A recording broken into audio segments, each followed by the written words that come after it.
Il n'y aura pas de gros thèmes de manière générale, enfin ce sera pas un roleplay ou quoi. C'est une vidéo comme tu l'as vu dans le titre où je vais te parler de santé mentale. Alors pourquoi ce thème, pourquoi maintenant? Peut-être que tu en as entendu parler mais je trouve qu'on... Enfin moi j'en entends parler parce que je suis en psychologie. Mais je trouve que sinon on n'en parle pas trop malheureusement. Mais cette semaine, donc là quand je tourne on est le 9 octobre 2025. 9 octobre. D'ailleurs je tourne en journée, il est midi. Donc j'espère qu'il n'y aura pas trop de bruit extérieur. Normalement ça va. Bref, mais en tout cas cette semaine là qui est en train de se terminer et plus précisément demain vendredi 10 octobre, donc normalement au moment où je poste cette vidéo, c'est du coup la journée et la semaine mondiale. Je pensais que c'était qu'en France mais non c'est mondial de la santé mentale. Donc tu vois il y a toujours des journées un peu pour tout et voilà c'est pour la santé mentale. Alors j'ai pris quelques notes si tu me vois regarder par là parce que je connais pas tout par cœur évidemment. Mais en gros, ouais, ça va, ça proclame et normalement, on est censé en entendre un peu plus parler à ce moment-là. Parce que la santé mentale, c'est un droit humain universel. Et donc, cette semaine-là et ce jour-là, normalement, c'est pour faire un peu de l'éducation et de la sensibilisation du public. Notamment contre les stigmatisations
débat, c'est pas le but. Mais du coup, je voulais juste dire quelques chiffres sur pourquoi la santé mentale c'est important. Parce qu'en fait, en France, ça c'est des chiffres qui sont hyper impressionnants, je trouve, mais malheureusement, dans le sens où ils sont trop gros, en fait, ils devraient pas être si gros. Mais 13 millions de personnes en France chaque année ont des troubles psychiques. Donc ça va pas forcément jusqu'à la dépression ou un trouble bipolaire, tu vois, c'est un trouble psychiatrique, la bipolarité, c'est une maladie. La dépression aussi, mais bref. Mais 13 millions de personnes, c'est énorme. Et j'ai bien précisé que ça affecte tout âge et tout genre, tout sexe, tout genre, enfin bref, n'importe qui en fait. 3 millions ont des troubles sévères, peut-être des dépressions sévères, voilà. Et pour que ça te parle peut-être plus en pourcentage, 53% des personnes qui ont été interrogées, mais du coup c'est censé représenter, c'est censé être représentatif, disent avoir été en souffrance psychique ces 12 derniers mois de l'année qui vient de s'écouler. Donc c'est énorme et c'est tabou pour 70% des Français. Voilà. Donc tabou dans le sens peut-être que quelqu'un qui est en souffrance psychique ne va pas oser le dire au travail, ne va pas oser le dire à sa famille, à ses amis. Ça peut être une honte de ne pas être vu comme fort. Alors moi je considère absolument pas ça comme une faiblesse d'avoir une souffrance psychique. Je trouve qu'au contraire c'est une force de réussir à en parler et de chercher de l'aide. Sinon je ferais pas des études de psycho. Enfin j'espère que les psychologues ne pensent pas ça. Mais malheureusement dans la tête de 70% des personnes, c'est un tabou d'aller mal psychiquement. Alors qu'on le voit bien, aller mal physiquement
tu as ressenti beaucoup de stress cette semaine?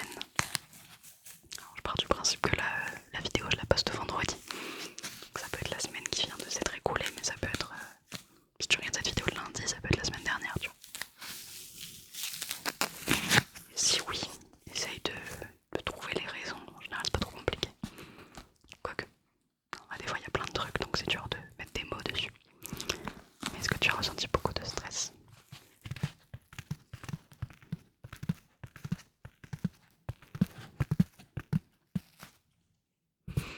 Et quelles ont été les émotions qui ont été le plus fortes chez toi, du coup pareil ces derniers jours, ces dernières semaines? Donc les émotions ou les humeurs, enfin, tu vois, de la joie, de la tristesse, de l'anxiété, de la nostalgie, voilà.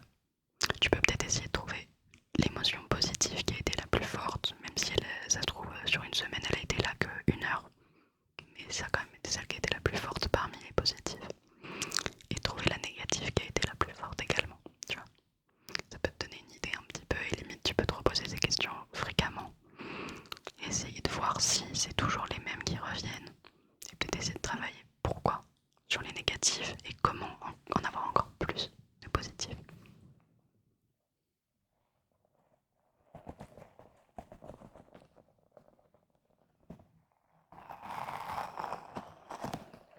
Est-ce que tu as quelque chose qui te pèse en ce moment?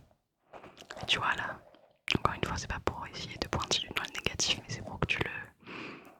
C'est un peu comme quand on écrit. Tu le sors, tu le dis, tu le penses très fort. Comme ça te permet de mettre des mots dessus. Parce que souvent on se sent mal et on met pas de mots dessus. Donc là, ça te permet de mettre des mots dessus et peut-être de faire un pas de côté. En laissant ça, je perds mes cheveux, en laissant ça ici, dans cette vidéo. Alors, je dis pas que ça va régler tous tes problèmes, mais mettre des mots dessus, c'est 50% du travail, franchement.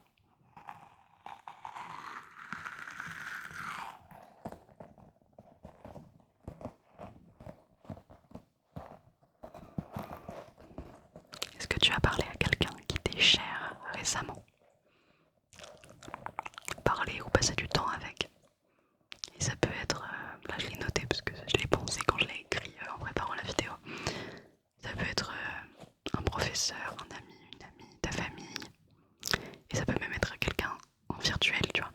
Si t'as des amis virtuels, ça compte totalement. Ça peut même être un animal de compagnie.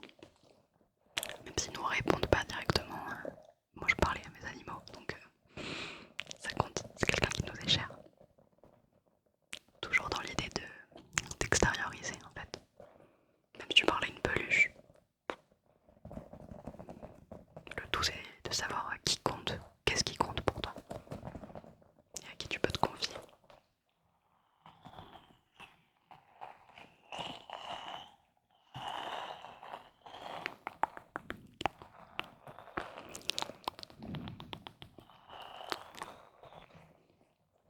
Quelle est la dernière fois, on va essayer de se remémorer des souvenirs positifs. Quelle est la dernière fois que tu as passé du bon temps avec quelqu'un? Peu importe qui c'est. Si c'est un ou une inconnue que t'as rigolé avec dans le métro, bah ça compte, tu vois. Essaye de te remémorer ce souvenir, ce bon moment. Pareil que ça a duré 30 secondes ou 3 heures, peu importe. Essaye de te remémorer comment ça t'a fait te sentir.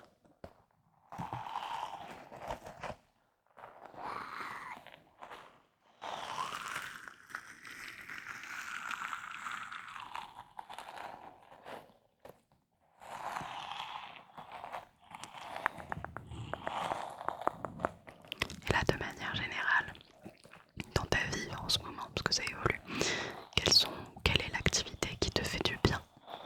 Ça peut être le dessin, la musique, regarder YouTube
respirer, réellement respirer aujourd'hui?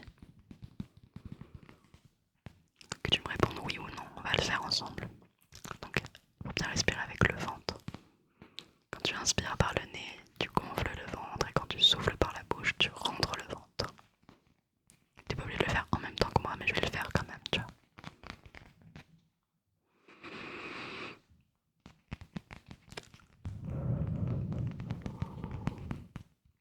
Et entre l'inspiration et l'expiration, pour ralentir le rythme cardiaque, c'est important de stopper un petit peu, de garder l'air en soi.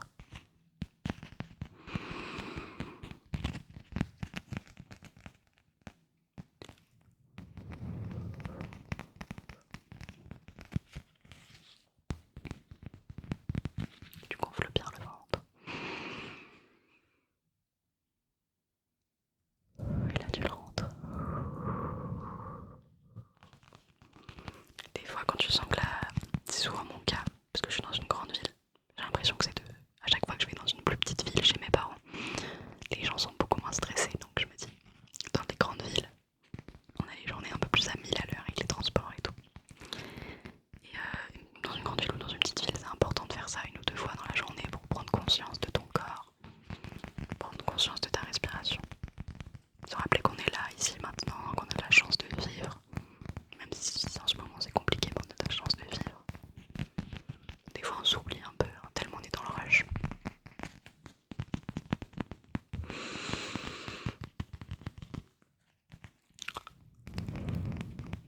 Ok. Qu'est-ce que tu aimerais te dire à toi-même aujourd'hui? C'est peut-être que tu es fier de toi, que tu es, je sais pas, un ressenti. Ou alors qu'est-ce que tu aimerais que quelqu'un te dise aujourd'hui? Est-ce que quelqu'un devrait reconnaître que tu as fait quelque chose de bien? Enfin, tu peux prendre cette question comme tu veux.